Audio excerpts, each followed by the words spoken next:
Hello students, how are you? I hope you will be fine at your home.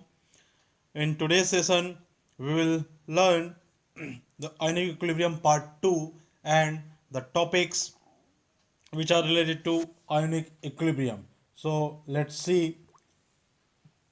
In today's session, we will see ionization of acid and bases.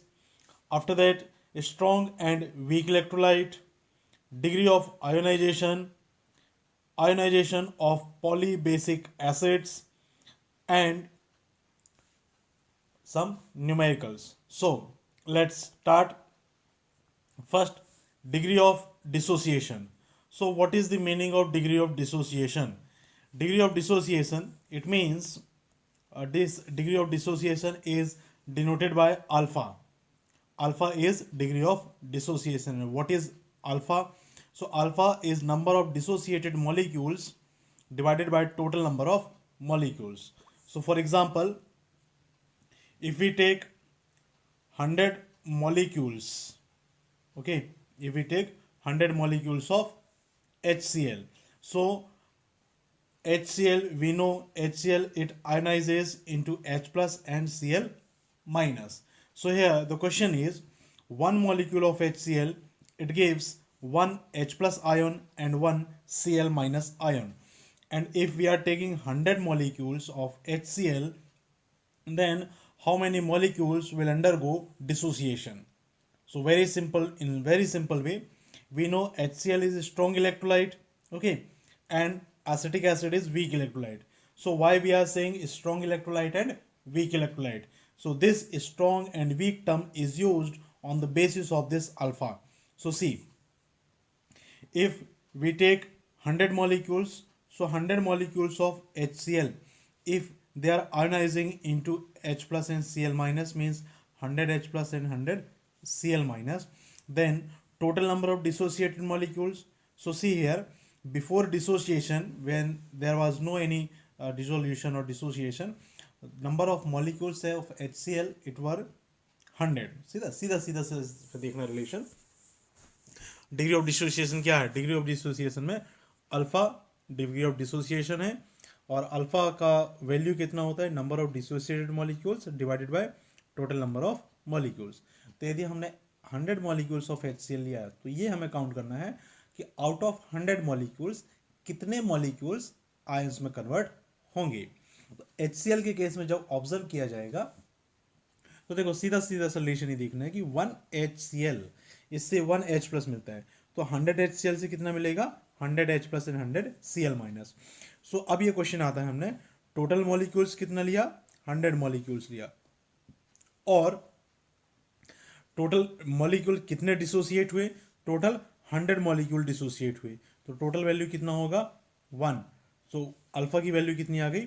1. This is the value, total number of dissociated molecules divided by total number of molecules. Second example लेते हैं हम, जैसे acetic acid का है CH3COOH. जब इसका हम ionisation करते हैं तो हमको मिलता है CH3COO minus and H plus. अब इसके केस में ये हमारे पास रिलेशन दिख रहा है. रिलेशन क्या कि यदि आपने 1 मॉलिक्यूल लिया, तो 1 मॉलिक्यूल आयोनाइज होकर के क्या बनाएगा?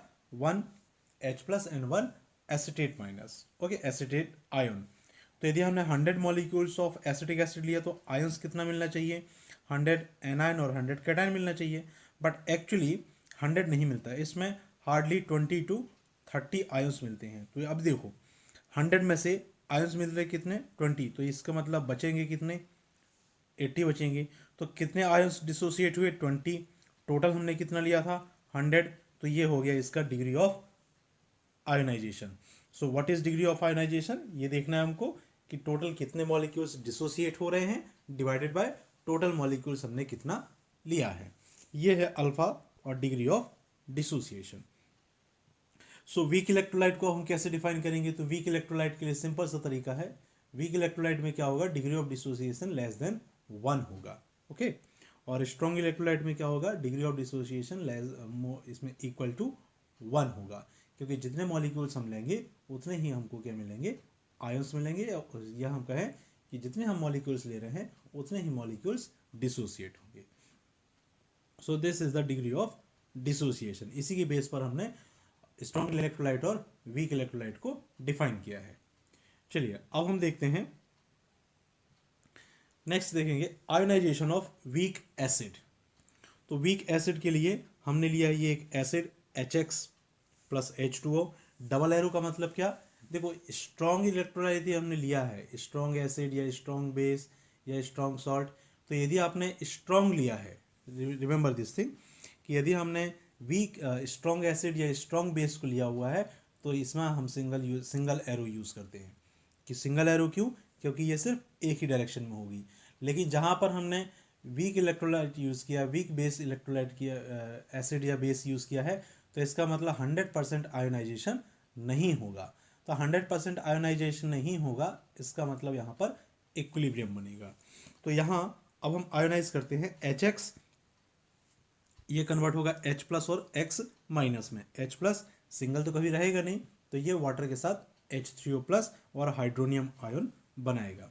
अब इसके लिए हम इनिशियल कंसंट्रेशन कितना लेते हैं, तो इनिशियल कंसंट्रेशन लिया अपन ने 1 मोल। तो 1 मोल से इनिशियली अभी कोई भी आयोनाइज नहीं हुआ है, तो क्या होगा, 0 आयन मिलेंगे। हमने if alpha is degree of ionization, alpha is degree of ionization, it means इसका मीनिंग क्या है, मीनिंग ये है सपोज अल्फा की वैल्यू यदि मैं 2 दे रहा हूँ, इसमें 0.2 दे रहा हूँ, मतलब कितना परसेंट बनेगा ये हमको चेक करना है। So suppose alpha degree of dissociation है और डिग्री ऑफ आयोनाइजेशन है, तो आयंस कितने मिलेंगे, अल्फा आयंस मिलेंगे, और रिमेनिंग कितना होगा HX 1 माइनस अल्फा। तो अल्फा का मतलब ये कि कितने मॉलिक्यूल्स डिसोसिएट हो रहे हैं ये हमें चेक करना है। ठीक है, फॉर एग्जाम्पल ये हमने if alpha it is equal to 0.2, okay, तो इसका मतलब क्या होगा, ये होगा 0.2, ये होगा 0.2, और बचेगा कितना 1 माइनस 0.2। ये हो गया इसका मीनिंग, क्योंकि अल्फा की वैल्यू क्या होगी, डेफिनेटली लेस देन 1 होगी।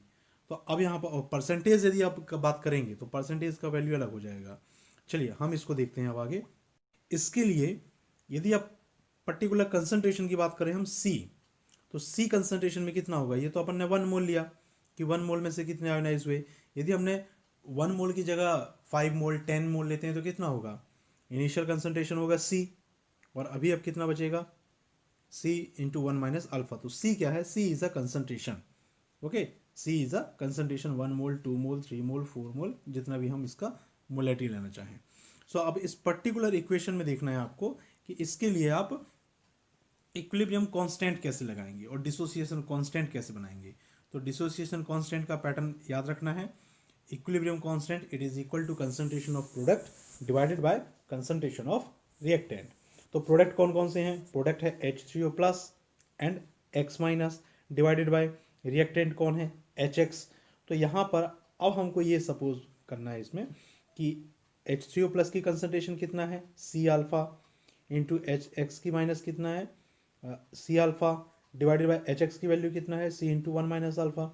इसको आप सॉल्व करेंगे तो ये होगा C alpha square divided by 1 minus alpha.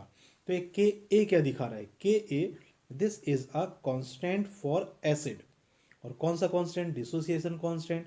तो अब इसको सीधे सीधे हम कहते हैं this is ionization constant for weak acid और dissociation constant for weak acid. तो इसमें Ka का फॉर्मूला याद रखना है। इतने सब बताने से मतलब हमारा क्या है, हमें Ka का फॉर्मूला मालूम होना चाहिए। Ka it is equal to C alpha square divided by 1 minus alpha. Same pattern में बेस के लिए हम निकालेंगे, तो बेस का हम आगे देखेंगे। चलिए अब हम देखते हैं Pka। तो Pka क्या है, आपने pH का वैल्यू निकाला हुआ है कि pH क्या होता है, pH अपन ने निकाला है ना, तो pH का फॉर्मूला क्या है, तो सिंपल से देखना, ये हमने लिखते हैं pH it is equal to minus log, और यहाँ पर लिखते हैं हम H प्लस। तो यदि हम pH की जगह क्या लिख रहे हैं Pka, तो इसका मतलब H की जगह क्या यूज़ करना है हमको, H की जगह लिखा हमने Ka, तो जहाँ H है वहाँ Ka लगना है। So it is equal to minus log, और यहाँ पर क्या लिखेंगे हम Ka। सो इन दोनों का रिलेशन आपको याद रखना है। रिलेशन क्या, ये वाला रिलेशन बहुत ही इंपॉर्टेंट रिलेशन है ये। इसमें इस रिलेशन से हम क्या निकालेंगे, तो Pka नॉर्मली हम किसी भी एसिड और बेस की जो स्ट्रेंथ है, कितना डेंजरस है, उसकी स्ट्रेंथ को हम बताते हैं पी के ए वैल्यू से। तो पी के ए वैल्यू और लॉग ए और के ए, इन दोनों में रिलेशन आप देखना है। रिलेशन क्या देखना है? पी के ए और माइनस लॉग के ए। तो रिलेशन के बाद हम देखते हैं अब प्रॉब्लम 7.18। पहले फॉर्मूला याद रखना। फॉर्मूला कौन सा? फॉर्मूला ये है हमारे पास, P K A it is equal to minus log K A. इस फॉर्मूले को अच्छे से याद कर लीजिएगा। चलिए देखते हैं न्यूमेरिकल क्या है। The ionization constant of H F is 3.2 into 10⁻⁴। ये आयोनाइजेशन कांस्टेंट की वैल्यू दे दिया, मतलब क्या दिया इसने? के ए की वैल्यू दिया है। इसने क्या दिया है? के ए की वैल्यू दिया है। Calculate the degree of dissociation, मतलब अल्फा कैलकुलेट करना है, of H F in its 0.02 mole concentration, molar solution की कंसंट्रेशन दे दिया है। Calculate the concentration of all species in the solution and it's pH. तो ये हमको इसमें क्या क्या कैलकुलेट करना है? डिग्री ऑफ डिसोसिएशन कैलकुलेट करना है, concentration of all species calculate करना है और पीएच कैलकुलेट करना है। चलिए इसको हम कैसे सॉल्व करेंगे? फर्स्ट ये मालूम होना चाहिए कि हमारे पास कौन कौन सी वैल्यू गिवन है। ओके, सी एच एफ, जब इसको हम डिसॉल्व करेंगे तो ये कन्वर्ट होता है H3O plus and F minus में।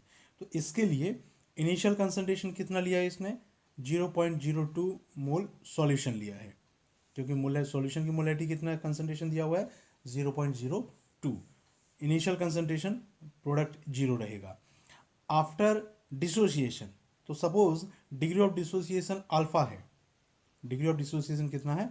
अल्फा है, तो कितना बचेगा? सीधा सीधा सा फॉर्मूला जो हमने लिखा हुआ था, फॉर्मूला क्या लिखा था? ये पीछे अब बैक में याद रखेंगे। तो initially 100, if it is alpha then it will be 1 minus alpha, और कंसंट्रेशन कितना होगा? C into 1 minus alpha, C alpha C alpha. तो कंसंट्रेशन कितना दिया हुआ है? 0.02 मोल। तो इन्हीं वैल्यूज़ को हम यहाँ पर रख रहे हैं। चलिए इसको रखने के बाद अब हम देखते हैं के ए का फॉर्मूला क्या है? C alpha square divided by 1 minus alpha. C की वैल्यू आपको मालूम है 0.2, अल्फा की वैल्यू हमें कैलकुलेट करना है, के ए की वैल्यू क्वेश्चन में गिवन है। तो के ए की वैल्यू कितना है? 3.2 into 10⁻⁴। It is equal to concentration का वैल्यू है 0.02 alpha square divided by 1 minus alpha. इस इक्वेशन में अल्फा की वैल्यू, इसको जब आप सॉल्व करेंगे तो अल्फा की वैल्यू कितना आएगा? 0.12। ये होगा हमारा पहला टास्क। अल्फा की वैल्यू कितना निकाल लिया हमने? अल्फा की वैल्यू है 0.12। ठीक है, चलिए जब 0.12 आ गया तो अब हमको कंसंट्रेशन निकालना है। कंसंट्रेशन कितना? कंसंट्रेशन ये है, concentration of H3O plus plus F minus. ठीक है, इन दोनों की कंसंट्रेशन कितना होगा? 0. ये सॉरी प्लस नहीं होगा, ये दोनों की वैल्यू इक्वल रखना है। इक्वल कैसे? ये देखो यहाँ से इक्वेशन ये आ रहा है H3O प्लस और F माइनस। तो H3O यदि 0 है तो F भी 0 है, और H3O यदि ये 0.02 है, अल्फा है, तो ये भी इतना है। तो दोनों की वैल्यू क्या है? सेम है। तो ये हम लिख सकते हैं H3O plus it is equal to F minus, और इन दोनों की वैल्यू कितना है? 0.02 अल्फा। तो 0.02 इंटू अल्फा की वैल्यू है 0.12। इसको आप, इन वैल्यूज़ को आप रखेंगे तो आंसर आएगा हमारे पास 2.4 into 10⁻⁻3। Okay, so after this numerical now we will see the ionization of weak base. So the ionization of weak base in the same way as we have performed as we have calculated the ionization of weak acid. Just take an example, that is MOH. M is a metal, because obviously M will be a metal. For example NaOH, CaOH whole thrice, AlOH whole thrice. So like that M is a metal. So the common formula for base, it is MOH plus H2O. It will dissociate into M plus and OH minus. M is cation, OH is hydroxide ion. So initial concentration, again if it is 1, then the concentration of M plus and OH, it will be 0.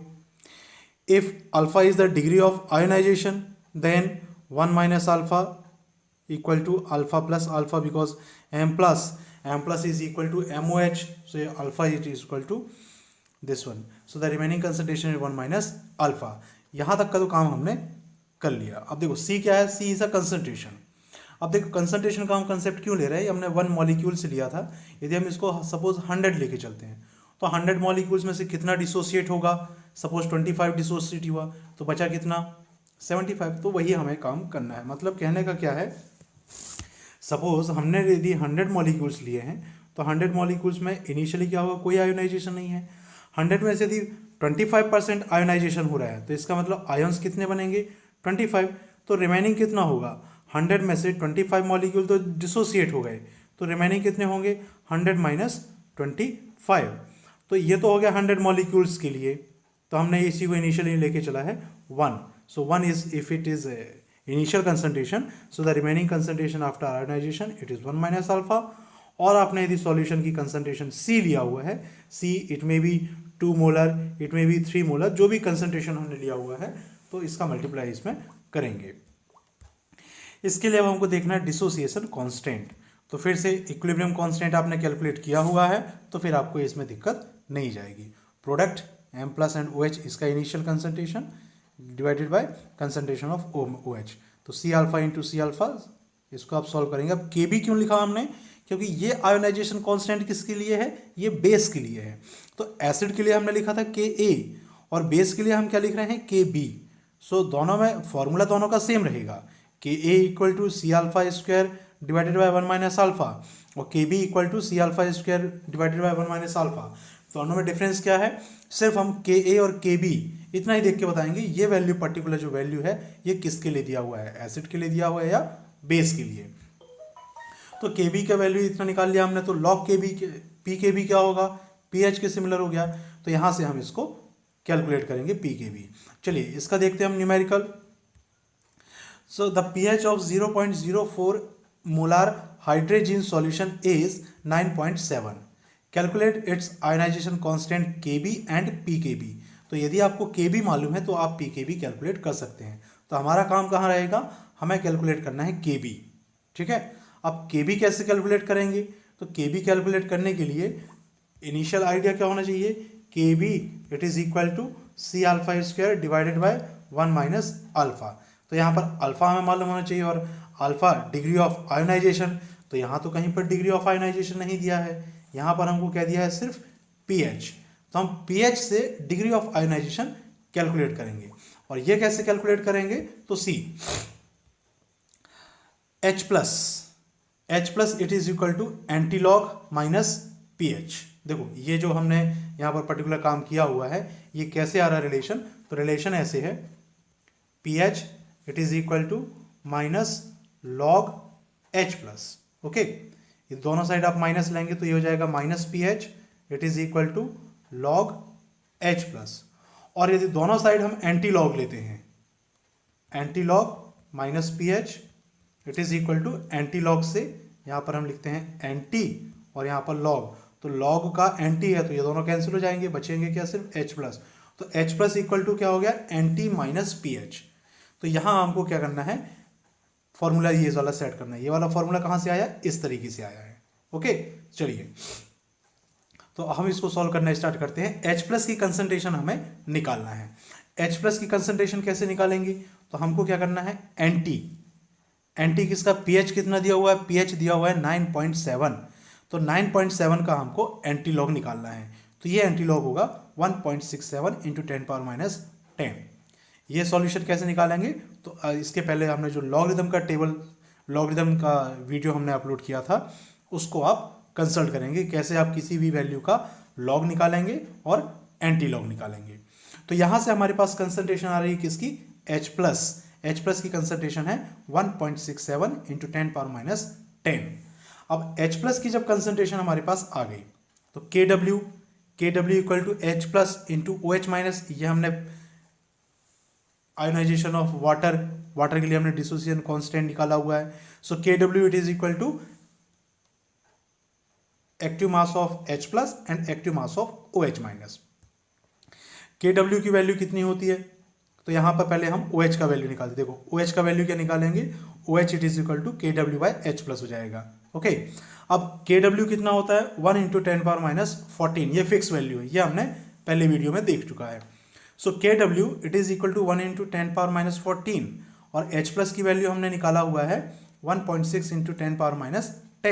तो इससे हम OH की concentration निकाल सकते हैं। OH की concentration कितना आ जाएगा 5.98 इंटू 10⁻5। ये आप इसको सॉल्व करेंगे तो यहां हमारे पास H प्लस की भी कंसंट्रेशन आ गई और OH माइनस की भी कंसंट्रेशन आ गई। तो अब हमारा काम क्या रहेगा, अब हम क्या कैलकुलेट करेंगे, the concentration of the corresponding hydrogen ion is also the same as that of hydroxyl ion. Okay, क्यों, क्योंकि सीधा सा है, जो हाइड्रोजनियम आयन की हम बात कर रहे हैं तो हाइड्रोजनियम आयन और हाइड्रोक्सिल आयन दोनों में क्या डिफरेंस होगा, सीधा सा है कि जब आप इसमें आयन बनाने जानेंगे तो दोनों की कंसंट्रेशन सेम हो जाएगी। The concentration of both these ion is very small, so the concentration of the undissociated base can be taken equal to this one. अब ये कैसा मिल रहा है, ये हो रहा है बहुत ही वीक, ये कैसा हो रहा है वीक बेस, क्योंकि वीक और स्ट्रॉन्ग बेस कहां से निकल के, स्ट्रॉन्ग बेस का पीएच होता है कितना 14 और वीक बेस का पीएच होगा कितना 7 के पास में, तो 8 9.7 ये इसका वीक बेस है। तो वीक बेस का कंसंट्रेशन कितना है ये भी हमको देखना है, concentration is very very low. तो हम क्या मान के चलते हैं कि जो अनडिसोसिएटेड बेस है वो कितना होगा 0.004 मोलर।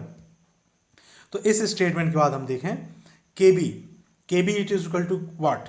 तो केबी का फॉर्मूला निकालने से पहले मैं आपको बता दूं कि हाइड्रोजन का फॉर्मूला क्या होता है। हाइड्रोजन मतलब होता है NH2 सिंगल बॉन्ड NH2, ये है हाइड्रोजन।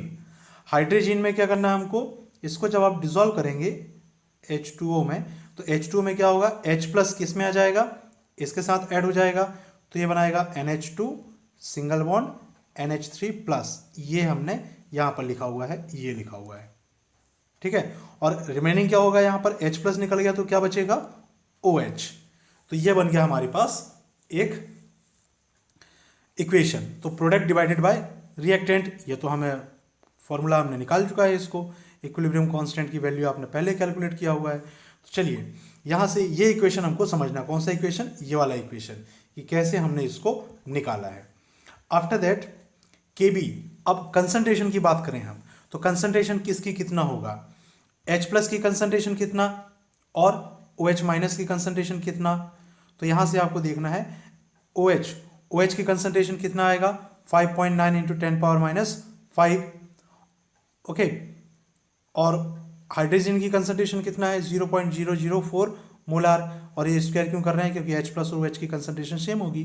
तो यहाँ से हमारे पास ये हमने जो आंसर निकाला है 5.98 इंटू 10⁻⁵ स्क्वायर, इसको सॉल्व करेंगे तो आंसर आएगा, ये 2 नहीं है स्क्वायर है, equal to 8.96 into 10⁻7।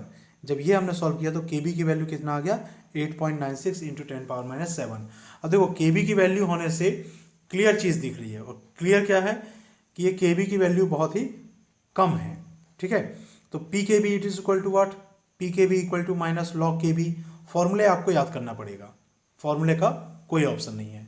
So PKB it is equal to minus log KB का वैल्यू हमने कैलकुलेट कर लिया है, तो लॉग निकालेंगे, इसका आंसर आएगा 6.04। ओके, तो ये आ गया हमारे पास एक particular PKB of this base, it is 6.04। इसमें इंपॉर्टेंट चीज क्या क्या है, इंपॉर्टेंट लाइन्स याद रखना है इसमें, कि सबसे पहले आपको निकालना है कंसंट्रेशन ऑफ OH, और जितना H प्लस बनेगा उतना ही OH बनेगा। तो H प्लस की कंसंट्रेशन OH की कंसंट्रेशन दोनों सेम है, तो हम, ठीक है। तो चलिए ये इस तरीके से हम इसको आगे सॉल्व करेंगे। अब आगे देखना है, इसके बाद नेक्स्ट है आयोनाइजेशन प्रोडक्ट ऑफ वाटर, जो KW का भी आपका डाउट आ रहा है, तो चलिए फिर से उसको एक बार रिपीट कर लेते हैं। इसमें एक वाटर मॉलिक्यूल ये एसिड का काम कर रहा है और एक सॉल्वेंट का काम कर रहा है, ठीक है। तो यदि एसिड का काम कर रहा है, जैसे HCl लेते हैं हम, तो HCl किस में आयोनाइज होगा, H प्लस और OH माइनस में। H प्लस किस में कंबाइन होता है, H2O के साथ, तो ये बनता है H3O plus and OH minus. तो ये देखो, ये हो गया हमारे पास हाइड्रोनियम आयन और OH आयन। तो हाइड्रोनियम की जगह हम H प्लस भी लिखें तो भी कोई गलत नहीं होगा, क्योंकि ये चीज़ अंडरस्टूड रहेगी कि यदि कहीं पर H प्लस मिल रहा है आपको, कहीं पर भी H प्लस मिल रहा है, इसका मतलब एक्वस सॉल्यूशन प्रेजेंट है। एक्वस सॉल्यूशन नहीं है तो फिर ये H प्लस प्रेजेंट नहीं हो सकता, क्योंकि H प्लस बिना H2O के सर्वाइव नहीं कर सकता, एग्जिस्ट कर ही नहीं सकता। तो HCl जैसे H प्लस और OH में डिवाइड हुआ था, तो H2O यदि ये भी एसिडिक काम कर रहा है तो H2O में क्या बनाएगा, H प्लस और OH माइनस, इसके साथ किसको ऐड करना है हमको, H2O के साथ, तो ये बनाएगा H3O प्लस और OH माइनस। यही हमने इसको लिखा हुआ है। चलिए, तो इसका acid base, conjugate acid conjugate base, ये इसका काम कर लिया। यहाँ हमारे पास क्या बनेगा, ये कॉन्जुगेट एसिड बेस कंसेप्ट हमने फर्स्ट वीडियो में देख चुका है। The dissociation constant it is represented by K, it is equal to H3O plus OH minus और H2O। अब यहाँ पर हमको ये देखना है कि साइड चेंज करेंगे हम H2O का, तो H2O इसको ये माना जाता है कि H2O क्या है, इसका अमाउंट बहुत ज़्यादा है, कंसंट्रेशन की बहुत ज़्यादा है, और उससे थोड़ा सा हम H2O निकाल दें तो क्या फ़र्क पड़ेगा। फॉर एग्जाम्पल, आपको यदि हमने 1 लीटर पानी दें, ठीक है, 1 लीटर ऑफ वाटर, उसमें से आप ओनली 1 ड्रॉप ऑफ वाटर बाहर निकालें, ओनली 1 ड्रॉप, ठीक है, तो वॉल्यूम में कितना चेंज आएगा, कंसंट्रेशन में कितना चेंज आएगा। Definitely change in concentration will be negligible, almost negligible. तो यहीं पर हम मान के चलते हैं कि H2O की कंसंट्रेशन में बिल्कुल भी चेंज नहीं आ रहा है, बस एक ड्रॉप आपने निकाल लिया तो कितना चेंज आएगा, लेकिन कुछ ना कुछ तो ड्रॉप का वॉल्यूम होगा ना, उसका कंसंट्रेशन तो होगा, कोई ना कोई तो आयन उसमें प्रेजेंट होगा।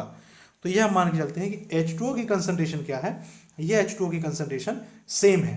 तो हम क्या करेंगे, ये इस स्टेप के बाद देखना है, K into H2O it is equal to H3O plus and यहाँ पर लिखेंगे OH माइनस। अब देखो, ये तो एक कांस्टेंट, कंसंट्रेशन चेंज नहीं हो रही है H2O की, इसका मतलब इसकी भी कंसंट्रेशन कांस्टेंट है। तो constant into constant equal to another constant, that is KW। तो ये KW क्या है, this KW it is equal to K constant into water concentration, so दोनों ही कांस्टेंट है। तो KW का वैल्यू कितना हो गया, H3O प्लस, इसी H3O प्लस को हम क्या लिख सकते हैं, H plus and OH minus, तो इसको हम इस तरीके से भी लिख सकते हैं। So KW it is equal to H plus and OH minus. अब इसके बाद हम देखते हैं H प्लस, एक्सपेरिमेंटली ये देखा गया है कि H प्लस की कंसंट्रेशन कितनी होती है, 10 पावर माइनस 7, और OH की भी कंसंट्रेशन कितनी होती है, 10 पावर माइनस 7। तो KW का वैल्यू कितना आ जाएगा, KW it is equal to 10 power minus 14, ये इसका आंसर आ जाएगा। ठीक है, KW की value 10 equal to minus 10 raise to power minus 14। इस KW के बाद अब हम देखेंगे di and poly basic acid and di and poly acid acidic base. अब देखो, ये कंफ्यूजन पॉइंट है कि पॉली बेसिक एसिड, तो पॉली बेसिक एसिड क्या होते हैं, सिंपल से इसको समझना, बहुत ज़्यादा डिफिकल्ट नहीं है। Some of the acids like oxalic acid, sulphuric acid and phosphoric acids have more than one ionizable proton per molecule of the acid. Such acids are known as polybasic or polyprotic acid.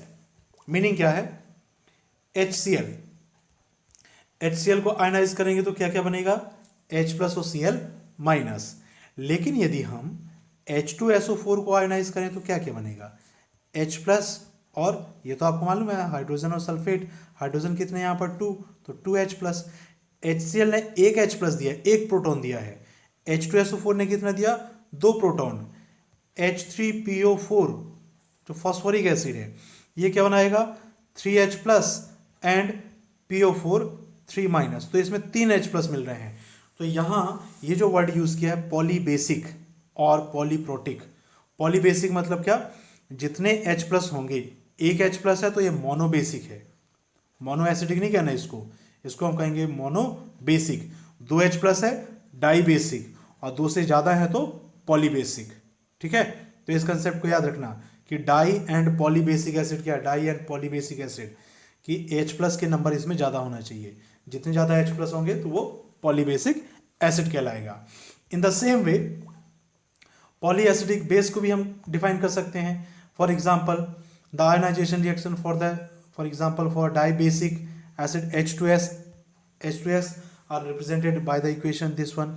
तो यहाँ आपको देखना है पहला step कौन सा, ये देखना है। जैसे हम लेते हैं H2SO4, तो H2SO4 किस में आयनाइज होगा, पहले एक H प्लस निकलेगा तो बनाएगा HO4 सिंगल माइनस और एक प्लस और बनाएगा, क्यों, तभी तो प्लस और माइनस इक्वल टू जीरो होंगे। फिर ये जो HSO4 माइनस है ये फिर से एक H प्लस निकालेगा, तो एक H प्लस निकलने से एक चार्ज और इंक्रीज हो जाएगा, फिर से H प्लस। तो ये फर्स्ट स्टेप, ये सेकेंड स्टेप, इसी को हमने यहाँ पर लिखा हुआ है। तो H2X ये किस में कन्वर्ट होगा, पहले एक H प्लस निकलेगा, फिर अगले स्टेप में एक और H निकलेगा। So and the corresponding equilibrium constant are given below. Ka1 first reaction के लिए क्या होगा, रिएक्टेंट डिवाइडेड बाय प्रोडक्ट या प्रोडक्ट डिवाइडेड बाय रिएक्टेंट। तो यहाँ देखना Ka1 मतलब हम इसके लिए निकाल रहे हैं कि Ka1 की वैल्यू कितना होगा, तो ये हो गया product H plus HX minus divided by reactant, तो ये हो गया H2X। ये हो गया पहला Ka का वैल्यू, ये Ka1। फिर एक और H प्लस निकालना है, तो उसके लिए हमको निकालना है Ka2। ये इतना सा काम है। तो पॉलीबेसिक वाला कंसेप्ट क्लियर हो गया है, HCl और NaOH। यहाँ पर अब देखना ये क्या हो गया, H2SO4, ये क्या हो गया, पॉलीबेसिक। एसिड को हम कहते हैं पॉलीबेसिक, और बेस को क्या कहेंगे, पॉलीएसिडिक। बेस जैसे ये पहले बेस ले लिया अपन ने NaOH का, NaOH किस में आयोनाइज होगा, Na plus and OH minus, तो ये हो गया मोनो एसिडिक। ये कैसा हो गया, mono acidic. CaOH whole twice, इसको आयोनाइज करेंगे तो ये बनाएगा Ca2 plus and 2OH minus, ये होगा डाई एसिडिक। और AlOH होल थ्राइस, इसका आप आयोनाइजेशन करेंगे तो ये बनाएगा Al3 plus and 3OH minus, तो ये हो जाएगा पॉली एसिडिक। तो पॉलीबेसिक और पॉलीबेस एसिडिक का कंसेप्ट समझ लेना है। Ionisation constant for some common polyprotic acid, पहले एसिड के लिए देखो आयोनाइजेशन कांस्टेंट क्या क्या निकाला, कि जैसे ऑक्जेलिक एसिड। अब देखो इसमें Ka1 Ka2 और Ka3 ये सब जो लिखा हुआ है ना, इन सब की मीनिंग क्या है। ऑक्जेलिक एसिड का फॉर्मूला होता है COOH सिंगल बॉन्ड COOH। तो पहले स्टेप में ये बनाएगा COOH और यहाँ पर बनाएगा COO माइनस, दूसरे स्टेप में ये बनाएगा COO माइनस COO माइनस। तो यहाँ हमको क्या मिलेगा, Ka1 और यहाँ पर मिलेगा Ka2, क्योंकि दो ही H प्लस है, तो जितने हाइड्रोजन होंगे उतने Ka की वैल्यू मिलेगी। अब इन दोनों में कंपेयर करना, वैल्यू में कंपेयर क्या करना है, Ka1 और Ka2 दोनों की वैल्यू में छोटा वैल्यू कौन है, ठीक है, दोनों में छोटी वैल्यू कौन है। तो सीधा सीधा सा रिलेशन है। नेगेटिव पावर की हम बात करें तो नेगेटिव पावर जितनी ज़्यादा होती है वैल्यू उतनी छोटी होती है। तो जैसे जैसे आप H प्लस निकालते जाएंगे वैल्यूज़ क्या होती जाती है, छोटी होती जाती है। ये है statement. It can be seen that higher order ionisation constant Ka2 and Ka3 are smaller than the lower order ionization constant Ka1 of a polyprotic acid।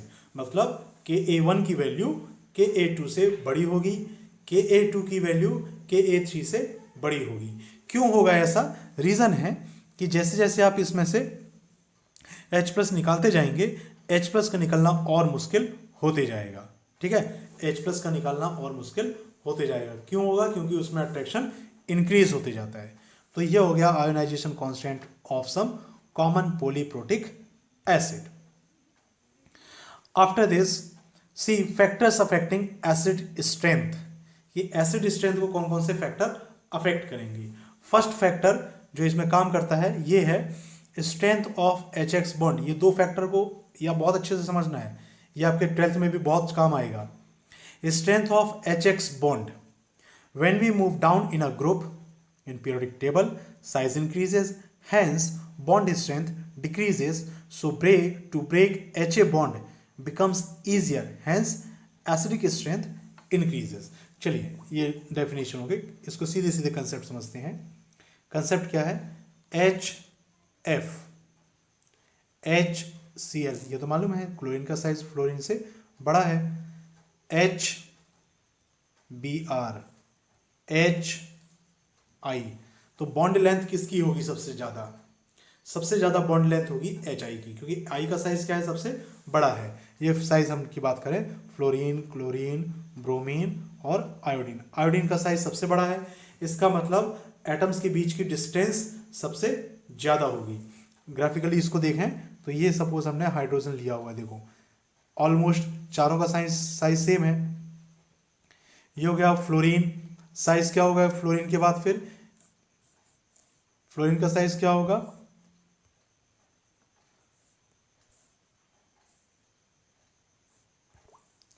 Fluorine का साइज ये हो जाएगा, ये हो गया हाइड्रोजन, ये क्लोरीन का साइज देखो, तो डिस्टेंस क्या होगी? डेफिनेटली डिस्टेंस तो इंक्रीज होगी। फिर क्लोरीन के बाद ये हाइड्रोजन, ब्रोमीन, ये देखो डिस्टेंस और इंक्रीज हो जाएगी। और सबसे लास्ट में क्या है? आयोडीन, तो आइस का साइज सबसे बड़ा होगा। तो यहाँ कौन से बॉन्ड को ब्रेक करना इजी होगा हमारे लिए? जिसकी लेंथ ज़्यादा होगी या जिसकी लेंथ छोटी होगी? तो जिसकी लेंथ छोटी होती है उस बॉन्ड को ब्रेक करना थोड़ा सा डिफिकल्ट है, और जिसकी लेंथ ज़्यादा होगी उस बॉन्ड को ब्रेक करना ईजी है। तो ईजिली कौन ब्रेक होगा? HI। जब HI ईजिली ब्रेक हो रहा है, HI क्या हो रहा है? ईजिली ब्रेक हो रहा है। तो यहाँ हमारे पास HF, इसको आयनाइज करेंगे तो क्या बनाएगा? H प्लस और F माइनस, और HI इसको हम ब्रेक करेंगे तो H प्लस और I माइनस। तो यहाँ बताना है कि दोनों में से इजीली H प्लस किस में बनेगा।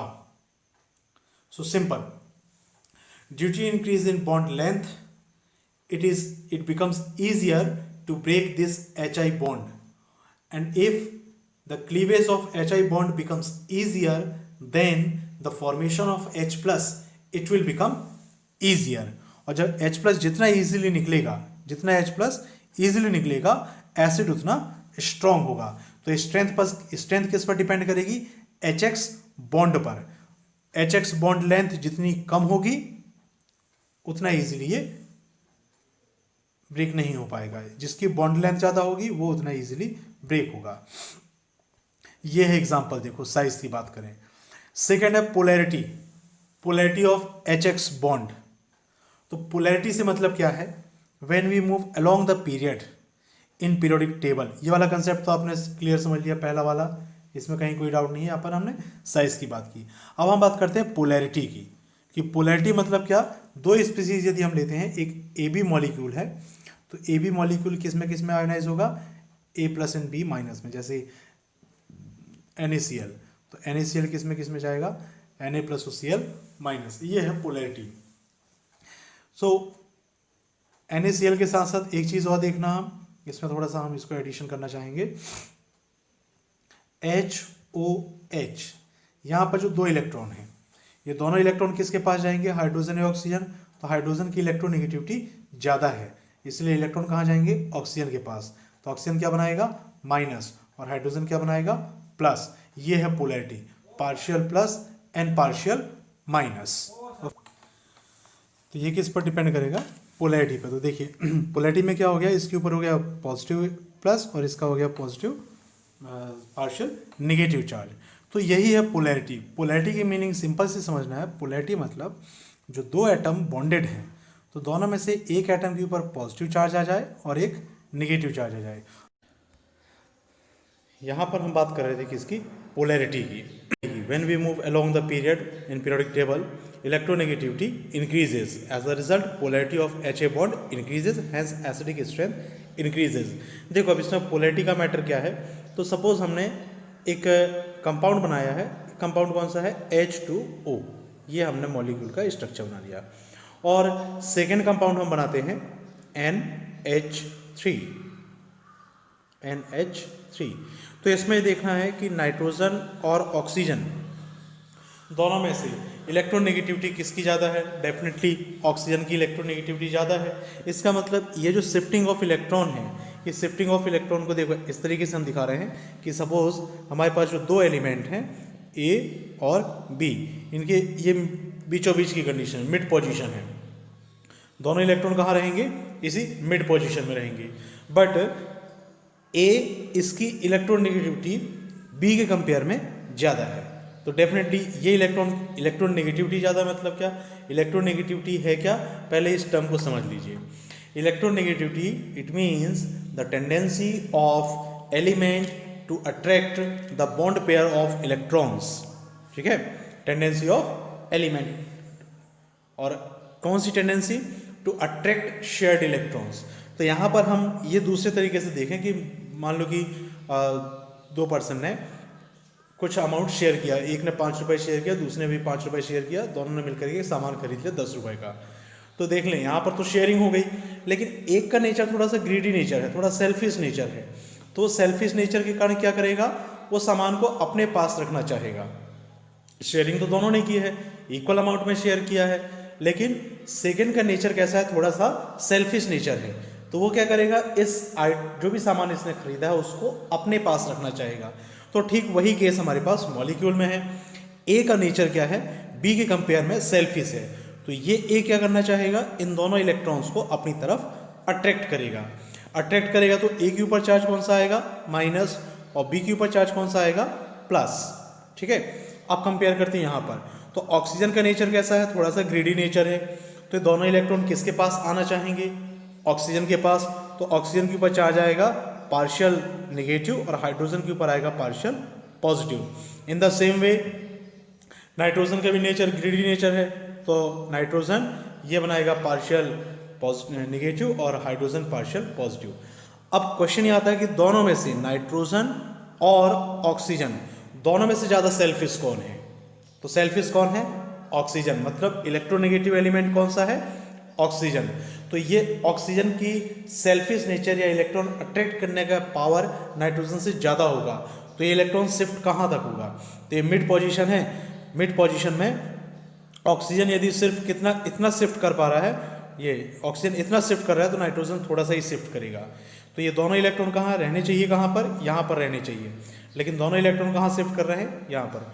तो इसका कहने का मतलब ये है कि जैसे जैसे इलेक्ट्रोनेगेटिविटी इंक्रीज होगी, इलेक्ट्रॉन अट्रैक्ट करने की पावर इंक्रीज होगी, तो पोलैरिटी इंक्रीज होगी। अब इसका रिजल्ट क्या है, रिजल्ट ये है कि यदि ये इलेक्ट्रॉन शिफ्ट कर रहे हैं ऑक्सीजन की तरफ या नाइट्रोजन की तरफ, तो हाइड्रोजन के ऊपर चार्ज आएगा पॉजिटिव, तो H+ बनना ईजी हो जाएगा। H+ बनना यदि ईजी हो रहा है तो सिंपल सा कंसेप्ट है, एसिड होगा। तो पोलैरिटी ऑफ HX बॉन्ड ये क्या करेगा, जितना पोलर मॉलिक्यूल होगा उतना ही वो एसिडिक होगा। ये हमारे पास एक ऑर्डर बना है। फ्लोरीन की इलेक्ट्रोनेगेटिविटी सबसे ज़्यादा है, फ्लोरीन की इलेक्ट्रोनेगेटिविटी सबसे ज़्यादा है, इसीलिए HF सबसे ज़्यादा एसिडिक है। फिर उसके बाद H2O, NH3, CH4 and so on. Left to right यदि हम मूव कर रहे हैं किसी भी पीरियड में, तो एसिडिक स्ट्रेंथ इंक्रीज होती जाएगी। इस बेस पर 17 ग्रुप के जो एलिमेंट्स हैं वो सबसे ज़्यादा एसिडिक हो जाते हैं। ओके, सो ये हो गया हमारे पास factors affecting acid strength. So that's all for today's discussion. Okay, if you have doubt, you can contact me. Thank you.